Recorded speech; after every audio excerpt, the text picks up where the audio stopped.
فضول خرچ کرنے والا شیطان کا بھائی ہے. اب یہاں اللہ تعالیٰ احکامات کو نازل فرما رہا ہے. متعدد آیات میں صرف احکامات کیا ہے، جیسے نہ بخل کرو، نہ ہاتھ کشادہ کرو، اپنی اولاد کو مفلسی کے ڈر سے قتل نہ کرو، کسی جاندار کو ناحق قتل نہ کرو، کسی یتیم کا مال نہ کھاؤ، وعدہ کرو تو پورا کرو، ناپ تول میں کمی نہ کرو، اور زمین میں اکڑ کر مت چلو. اور پھر شیطان سے براہ راست اللہ کہتا ہے اے شیطان، میرے ولیوں کا جو میرے دوست ہیں اس پر تیرا داؤ نہیں چلے گا. وہ میرے ہیں اور جو میرا ہے وہ تیرے بس میں نہیں آتا، اور جو تیرا ہے وہ تیرا ہے، میرا اس سے کوئی تعلق نہیں ہے. پھر فضیلت آدم علیہ السلام بیان کی جاتی ہے. لقد کرمنا بنی آدم. اللہ سبحانہ و تعالیٰ نے تمام کائنات کے مخلوقات میں انسان کو افضل، اعلیٰ، بہتر بنایا. پھر آیت نمبر 78 بنی اسرائیل میں نماز تہجد کی ترغیب دی گئی. اب پھر ایک میسج اللہ ارشاد فرماتا ہے انسانی فطرت پر.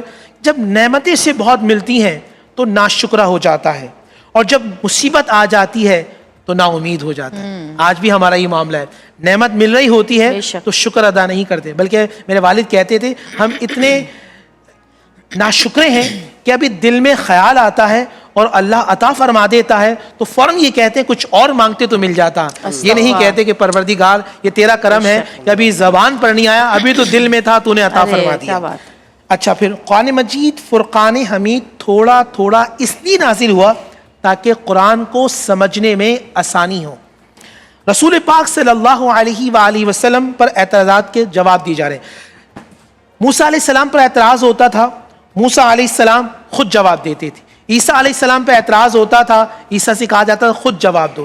حضرت نوح علیہ السلام پہ اعتراض ہوتا تھا، خود جواب دیا جاتا تھا. مگر قربان جاؤں آمنہ کے لال پر جب اللہ کے نبی محمد رسول اللہ پہ اعتراض ہوتا ہے اللہ خود جواب دیتا ہے. تو اس کا مطلب شان مصطفیٰ بیان کرنا یہ اللہ کی سنت ہے، تعریف مصطفیٰ بیان کرنا یہ اللہ کی سنت ہے، اللہ کے کوئی شریک نہیں. اب سورہ کہف شروع ہو رہی ہے.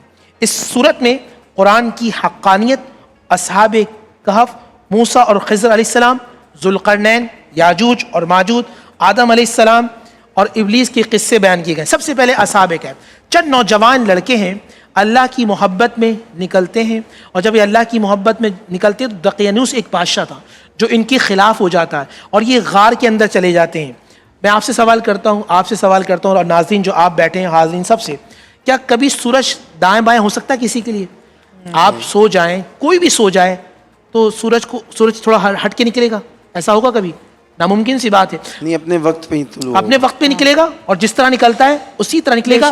قرآن کے مطابق 309 سال اللہ نے حکم دیا تھا اے سورج میرے والے یہاں سو رہے ہیں، میرے ولی، میرے دوست، جب تم نکلنا تو ذرا ہٹ کے نکلنا کہ تمہاری شعاؤں سے یہ اٹھ نہ جائیں، اور جب تم غروب ہونا تو ذرا ہٹ کر ہونا کہ ایسا نہ ہو میرے والوں کی آنکھ کھل جائے.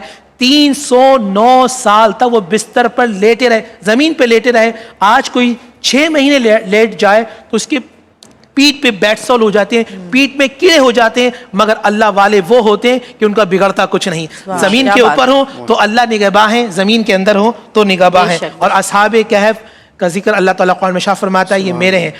اس بنی اسرائیل اور عیسیٰ علیہ السلام کے نوجوان لڑکے ہوں تو اللہ ان سے اتنی محبت کرے، اور جو محمد رسول اللہ کی امت کا نوجوان ہو جو سجدہ کرے، قیام کرے، تسبیح کرے، تراویح پڑھے، اس کا کیا مقام ہے. پھر اللہ ایک میسج دے رہا ہے، وہ لوگ جو چاہتے ہیں، آپ سب سنیے گا، خاص طور پہ آپ لوگ صاحب نعمت ہیں اور جتنے یہاں بیٹھے اور آپ بھی، آپ چاہتے ہیں آپ کا مال کبھی برباد نہ ہو، آپ چاہتے ہیں آپ کا گھر کبھی برباد نہ ہو، آپ چاہتے ہیں آپ کی گاڑی کو نقصان نہ ہو، آپ چاہتے ہیں، ہے نا، آپ چاہتے ہیں آپ کی اولاد بیمار نہ ہو. اللہ نے یہاں مجھے بتایا ہے، اللہ نے وظیفہ بتایا کہ جیسا ہی تم دیکھو فوراً ماشاء اللہ کہہ دو.